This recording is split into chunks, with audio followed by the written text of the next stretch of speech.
नमस्कार दोस्तों, मैं शैलेश कुमार आप सभी का आपके अपने चैनल दादी की कहानियों में फिर से एक बार स्वागत करता हूं।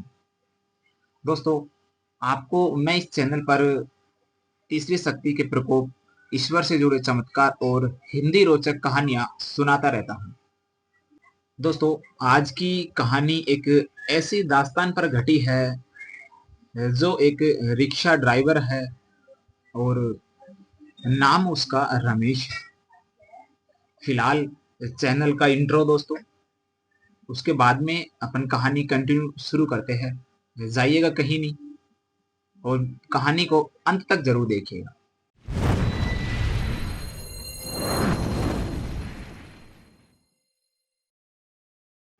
दोस्तों, कहानी में आगे बढ़ने से पहले मेरे सभी दोस्तों से मेरी ओर से आपके लिए एक सवाल है कि अगर दोस्तों रात में सुनसान सड़क पर आपको कोई औरत सफेद साड़ी में दिखाई दे और वो आपसे लिफ्ट मांगे, तो क्या आप उसकी मदद करेंगे या नहीं?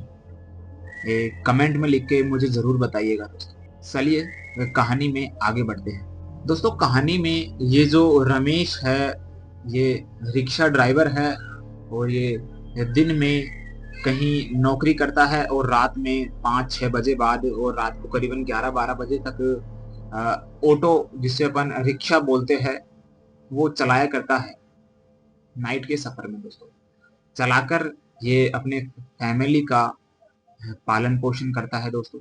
तो दोस्तों, ऐसे ही एक रात की बात है कि रात के समय में जब ये करीबन 11 साढ़े 11 बजे का समय हो रहा था, तो ये रिक्शा चलाकर अपने घर की ओर आ रहा था, यानी घर पे आ रहा था। अब दोस्तों, जिस हाईवे से ये उतरता है और मतलब जस्ट हाईवे से और इनकी जो घर की दूरी है करीबन 1.5-2 किलोमीटर है, तो उस हाईवे से उतरकर एक कच्ची रोड है, उस रोड पे होके ये अपने घर तक पहुंचता है दोस्तों। अब उस रोड पर एक बीच में ही एक शमशान पड़ता है। तो हुआ क्या, जैसे ही दोस्तों ये हाईवे से आ रहा था, तो रास्ते में इसे एक औरत दिखाई देती है जो सफेद साड़ी पहने हुए और चेहरे पर एक डरावनी सी शांति दिखाते हुए लिफ्ट मांग रही थी। हाथ को, जैसे अपन साधन रोकते हैं ना रोड पे, इस तरीके से हाथ को ऐसे रोक रही थी। मतलब उस टेम्पो वाला जो रमेश आ रहा था, उसे रोक रही थी। रमेश ने पहले तो दूर से देखा कि उसके बाल खुले थे और थोड़ा मतलब एक अजीब सी औरत लग रही थी बाकी सबसे। तो उसने सोचा और कि कोई ना, अपना क्या, अपन को तो भाई कस्टमर होगा कोई, किसी को बेचारे को जाना होगा, रात में इधर से आई होगी, क्योंकि उसका तो काम अक्सर यही है कि जो भी सवारी होती है उनको छोड़ने करने का उसका काम रहा करता है। तो वो तो यही सोच के और जो ऑटो है उसके पास में ही जाके रोकता है। जैसे ही रमेश वहां पर जाके ऑटो रोकता है, तो वो जो औरत है उसकी धीमी सी आवाज में वो बोलती है कि भैया मुझे मेरे घर तक छोड़ दोगे क्या? रमेश बोलता है जी, बैठो। तो वो जो औरत है, मतलब ऐसे ऑटो के आगे से निकल कर और मतलब साइड में पीछे जो जगह होती है ड्राइवर की पीछे वाली सीट पे जाकर बैठ जाती है। जैसे ही वो औरत ऑटो में बैठती है, रमेश अपना ऑटो स्टार्ट करता है और आगे चलाता है। ऑटो चलता रहता है। रमेश ऑटो ड्राइवर है तो वो किसी से बातचीत नहीं करता। अक्सर जब वो वाहन चलाता है तो वो शांति से रहता है। तो वो चुपचाप अपना ऑटो चला रहा होता है और वो जो लेडीज है वो भी चुपचाप पीछे बैठी हुई होती है, कुछ नहीं बोलती। अब दोस्तों, जैसे ही वो हाईवे खत्म होता है, यानी कि हाईवे से एक अलग से ही एक रास्ता जा रहा है जो रमेश के घर की तरफ जाता है, जैसा मैंने कहानी में आपको स्टार्टिंग में बताया। अब हाईवे से जस्ट वो ऑटो नीचे उतारता है और मतलब उसकी जो घर के तरफ का रास्ता है उधर वो ऑटो घुमाता है और धीरे धीरे करके, यानी कच्चा रोड है तो धीरे धीरे करके वो आगे अपने ऑटो को बढ़ाता है, चलता जाता है, आगे चलता होता है। अब होता क्या है कि सर, जैसे ही वो ऑटो को उस शमशान के पास में से गुजरने लगता है, मैंने कहा ना आपको एक शमशान पड़ता है, शमशान के पास में से अपने ऑटो को गुजारने लगता है, तो पीछे से जो वो औरत बैठी हुई होती है उसकी एकदम मतलब आवाज बदल जाती है और एक डरावनी सी आवाज में वो बोलती है, भैया ऑटो रोको, मेरा घर आ गया है। रमेश ने जैसे ही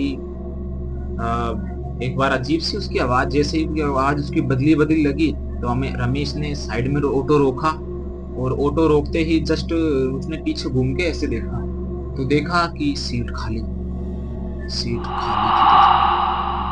वो ऑटो से उतर के देखता है कि भाई पीछे तो नहीं उतर के चली गई, पीछे देखा तो कोई नहीं, आगे देखा तो कोई नहीं, ऊपर नीचे उसने सब जगह देखा कोई नहीं, गायब हो गई वो, अचानक से ही गायब हो गई।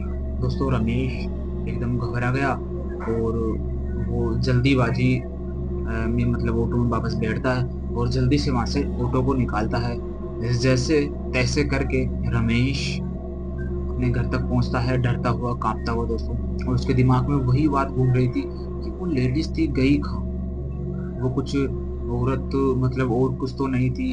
एक तो उसने शमशान के सामने ऑटो रुकवाया और बोला यही मेरा घर है, यहाँ तो दूर दूर तक कोई उसका घर नहीं है। लेकिन उसने आ, जैसे ही उस शमशान के पास में ऑटो रुकवाया तो उसने सोचा कि यहाँ पे तो कोई घर है ही नहीं, ओनली फॉर शमशान है। तो ये सब देखकर रमेश सोचता हुआ अपने घर पहुंचता है दोस्तों।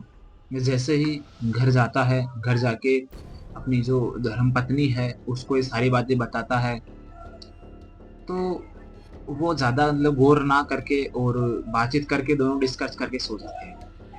सुबह होता है दोस्तों, तो जैसे ही सुबह होती है तो वो गांव में सबको वो बात बताता है। जो बुजुर्ग लोग होते हैं जो बैठते हैं ना सुबह मॉर्निंग होते हुए टहलते करते हैं, तो उसमें से एक बुजुर्ग बोलता है कि बेटा तू बहुत खुश नसीब है कि तू वहां से बच के आ गया। ये आज की बात नहीं है, यहाँ पर करीबन 15-20 साल पहले की बहुत पुरानी बात है कि बेटा यहाँ पे एक जो लड़की थी उसका इस शमशान के सामने ही एक्सीडेंट हो गया था।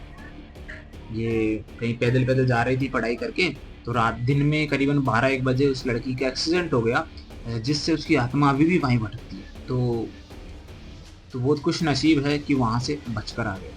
नहीं अगर एक बार उसे कोई देख लेता है तो वह वापस नहीं लौट कर आता। दोस्तों यही कहानी थी। इस कहानी के पीछे एक सुनाने का एक छोटा सा उद्देश्य है। ये कहानी दोस्तों मुझे इंस्टाग्राम पे एक मेरा दोस्त है, जो ये रमेश नाम का जो किरदार है ऑटो ड्राइवर, इसका लड़का है दोस्तों। तो ये घटना उसके पापा के साथ घटी है। वैसे मैं लड़के का नाम नहीं बताऊंगा क्योंकि ये जो घटना है अभी की है, ताजा लगभग अभी जो ये मई निकल के गया है, मई 2025 की ही बात है। तो ऐसे ही दोस्त, मेरे इंस्टाग्राम पे एक दोस्त है तो उसने मुझे इस घटना के बारे में बताया। तो इन सब चीजों से एक चीज ये क्लियर होती है कि दोस्तों वाकई में भूत प्रेत ऐसी भी चीज आज भी होती है।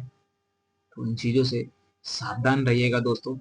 रात के समय में थोड़ा आप भी वाहन चलाते हो तो सतर्क होकर चलाना। तो दोस्तों कहानियां मेरी अच्छी लगे आपको तो चैनल को सब्सक्राइब कर लिया करो यार, आपसे बदले में कुछ नहीं मांगता, बस अपना टाइम निकाल के आप तक मैं आ जाता हूँ एक कहानी लेकर।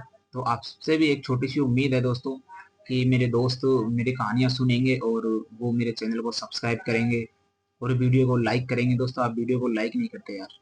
और बाकी आपके जो दोस्त है वहां तक शेयर कर दो दोस्तों इस वीडियो को। एक बार मेरे कहने से आप दोस्तों को, आपके जो भी दोस्त है उन तक शेयर करो ताकि ऐसी भी कोई घटना किसी के साथ घटे तो वो ये वीडियो देख के पहले ही सतर्क हो जाए। तो आपको क्या लगता है दोस्तों, इस कहानी में जो वो औरत थी या कोई वो शमशान की चुड़ैल थी या फिर ऐसे ही कोई भटकती आत्मा थी, आपकी क्या राय है दोस्तों? कमेंट में मुझे लिख के बताना, अच्छा हो बुरा हो जो भी हो। जब तक के लिए दोस्तों मैं कहानी में आप सभी प्यारे मेरे दोस्तों से अलविदा लेता हूँ और मिलता हूँ एक और एक ऐसी सच्ची घटना पर आधारित कहानी के साथ। जब तक के लिए खुश रहिएगा और हर हर महादेव बोलिएगा। जय भोलेनाथ, हर हर महादेव।